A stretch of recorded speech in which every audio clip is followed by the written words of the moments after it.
Olá pessoal, sejam muito bem-vindos a mais uma coluna tributária. Eu sou a professora Camila, eu abordo aqui com vocês na nossa coluna assuntos tributários. E essa semana a gente veio trazer um tópico bastante interessante que gera algumas dúvidas. O tributo e a obrigação acessória desse tributo. Quando eu entrego o ICMS, quais as obrigações que o Estado me pede? Quando eu apuro o PIS e COFINS, qual é a obrigação que eu tenho que fazer com relação ao PIS e a COFINS? Então, esse é o assunto da coluna de hoje. Vamos embora aprender um pouquinho mais? Então, vamos lá. Primeiro, quero falar com vocês do ICMS e do IPI. O que é o ICMS? O Imposto sobre Circulação de Mercadorias e alguns serviços. E o IPI? O IPI é o Imposto sobre Produto Industrializado. Vejam, esses impostos, eles têm características diferentes. Cada um é regido por uma esfera. O ICMS é regido pelo Estado. O IPI é regido pela União. Ou seja, são distintos, porém, eles compartilham da mesma obrigação acessória, que é o que? O SPED-ICMS. Logo, quando você emite uma nota fiscal, quando você é contribuinte do ICMS ou do IPI, você tem que fazer a entrega da obrigação acessória SPED, que é o Sistema Público de Escrituração Digital. Trazendo um pouquinho para o SPED, que é de competência estadual, nós temos outros pontos a observar. Quais pontos, professora? Por exemplo, cada estado tem o poder de legislar sobre o seu imposto, sobre o ICMS. Tem estado que continua pedindo para o contribuinte, mesmo com a entrega mensal do SPED. Tem estado que pede para a empresa enviar um arquivo de obrigações acessórias mensal. Por exemplo, o estado de São Paulo solicita para nós o envio da GIA mensalmente. O estado de Minas Gerais solicita o envio da DAP. O estado de Santa Catarina exige o envio da DIME. Esses outros arquivos digitais, GIA, DIME, DAP, eles são arquivos digitais que a gente transmite para o estado, demonstrando a apuração do ICMS. Tem estado que não pede mais. Por exemplo, Paraná dispensou a entrega da GIA. Goiás dispensou a entrega da GIA. Mato Grosso dispensou a entrega da GIA. Rio de Janeiro também não exige mais, mas temos estados que pedem. Eu dei o exemplo de Minas Gerais, que pede a DAP. O exemplo de Santa Catarina, que pede a DIME. Rio Grande do Sul pede a GIA-RS. O estado da Bahia pede a obrigação da apuração do ICMS, que o nome lá que a Bahia deu é DMA. Tocantins pede também através da entrega da GIAN. Então vejam, quando eu falo do imposto ICMS, eu terei que observar primeiro, vou mandar o SPED-ICMS. Segundo, eu tenho que ver se o meu estado, onde tenho a minha inscrição estadual, se ele solicita mais um arquivo adicional.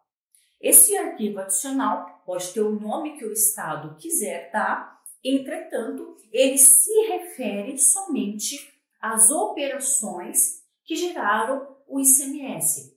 Então vejam só como é importante eu entender, primeiro, que estado que eu estou, o que ele pede para mim. Segundo, independente do estado, eu vou mandar o meu arquivo do SPED.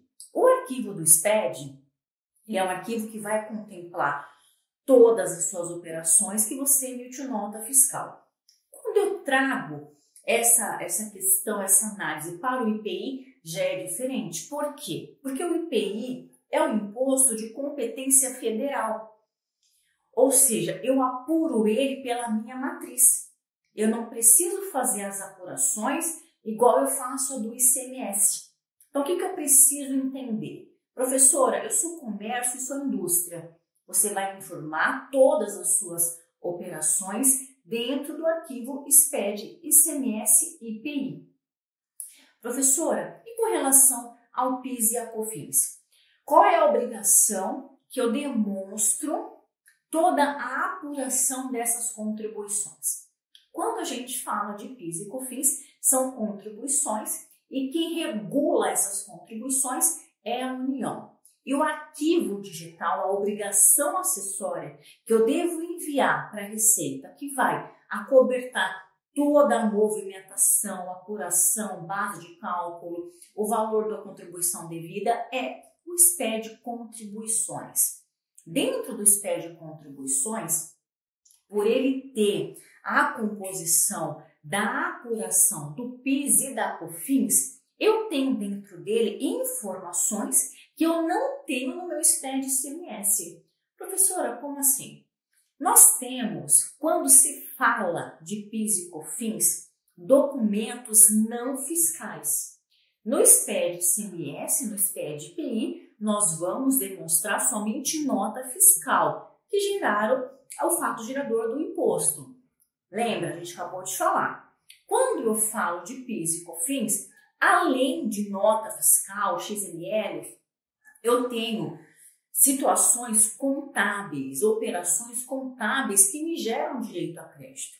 Por exemplo, a gente tem, a questão do aluguel, que eu posso considerar para a apuração do meu PIS e da COFINS. Eu tenho, por exemplo, receitas financeiras. Então, eu vou precisar observar, dentro da minha apuração de PIS e COFINS, quais são os documentos que eu vou demonstrar e quais são as operações que não são reguladas pelo documento fiscal, modelo 55 ou 65, um XML, mas que são documentos válidos porque são documentos contábeis e vão fazer composição no meu SPED de contribuições. O registro que vai acobertar essas operações não fiscais dentro do meu SPED de contribuições é chamado de bloco F. Dentro do bloco F, a estruturação dele já é diferenciada. Por quê? Porque ele já espera receber informações que não são informações que são originadas de uma nota fiscal eletrônica, ok? Agora vamos para uma outra parte da tributação. Quando a gente fala da tributação da renda, nós temos o IRPJ e a CSL. O Imposto de Renda sobre Pessoa Jurídica e a Contribuição Social sobre o Lucro Líquido. Quando a gente fala desta apuração, nós estamos falando de LALUR e de LACS, que é o livro de apuração do IRPJ e o livro de apuração da Contribuição Social. Esses dois livros, eles têm o lado A e o lado B. O lado A e o lado B, um vai demonstrar qual que é a memória de cálculo da apuração do meu IR e da minha CS. Eu tive adições, eu tive exclusões, eu tive compensações para apurar o IR devido, a CS devida. Eu vou fazer toda a demonstração dessa memória de cálculo. E eu vou fazer a da memória de cálculo de fato, a apuração da base de fato. E todas essas informações serão enviadas através de qual arquivo, de qual obrigação acessória? Do ECF, Escrituração Fiscal Contábil. Então, o que eu preciso ficar atento? Eu trabalhando aqui no departamento fiscal tributário da minha empresa. Poxa, ok, todo imposto tem a sua obrigação acessória. Quais são eles? Poxa, estou falando de ICMS, estou falando de IPI, PIS, COFINS, IRPJ e CSLL. Dentro desse contexto, a gente falou 3 arquivos. A gente falou SPED ICMS, falou SPED Contribuições e falou a escrituração fiscal contábil. Dentro disso, o que eu preciso entender? Esses arquivos, essas obrigações acessórias, eles têm um norteador para a sua construção. O que isso significa? Ele tem uma estrutura base, então é fácil da gente identificar quando a gente conhece essa estrutura base. Qual é a estrutura base? Eu vou ter no cabeçalho, no início desses arquivos, seja ele o arquivo que demonstra o ICMS e o IPI, seja o arquivo que demonstra o PIS e COFINS, ou seja, o arquivo que demonstra o INSS. Eles têm a mesma base cadastral, que é o bloco 0.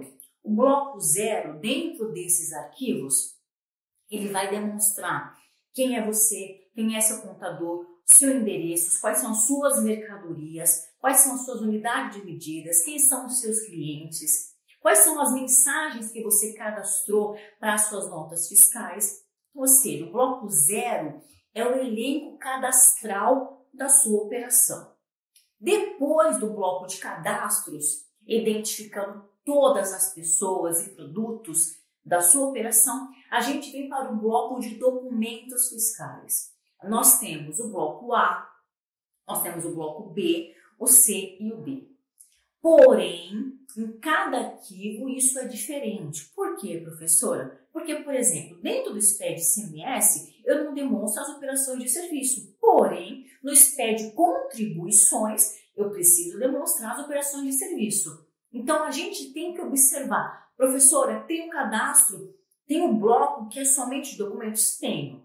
Dentro do ICMS, nós temos o bloco C e o bloco D, que é o bloco de documentos fiscais e de documentos fiscais que acobertam serviços, como, por exemplo, no caso de transporte interestadual. Temos uma exceção, que é importante mencionar, que é o Distrito Federal. O único que solicita informações de serviço dentro do SPED ICMS é o Distrito Federal, que é o bloco B. Tirando essa exceção, dentro do arquivo ICMS, blocos de notas são bloco C e bloco D. Quando nós vamos para as informações de documentos fiscais do SPED contribuições, além dos blocos C e D, nós temos o bloco A, que é o bloco que traz as informações de notas fiscais. Ou seja, veja aqui a estrutura comigo. Primeiro bloco, bloco cadastral. Segundo bloco, bloco documental. Quais são os documentos que dão vazão, legalidade para aquela apuração que eu estou fazendo? E o próximo bloco é o bloco das apurações, o bloco dos relatórios. Aí nós temos a apuração do ICMS normal, nós temos a apuração do IPI, apuração do ICMS-ST, apuração do DIFAL, nós temos os relatórios de inventário, nós temos a apuração do SIAP. Então, eu sempre preciso identificar qual é o tributo, qual é a contribuição, quais são os blocos necessários, o que mais, estou falando de SPED ICMS, o que esse Estado me pede para me atender de obrigação acessória. E falando do IR da CS, quais são os detalhes que eu tenho que fazer para fazer a apuração do meu livro do IR da CS? Então vejam que nós temos sempre o imposto ou contribuição atrelado a uma obrigação acessória. E apesar dessas obrigações acessórias fazerem parte do projeto SPED, elas têm ramificações e objetivos diferentes. Quando a gente olha para o Estado, quando a gente olha para a União, quais são as informações que são necessárias para que eu possa apresentar e estar em conformidade fiscal. Espero que vocês tenham gostado da nossa aula de hoje. Caso fiquem com alguma dúvida, alguma ponderação, deixe aqui nos comentários e até a nossa próxima coluna tributária. Tchau, tchau!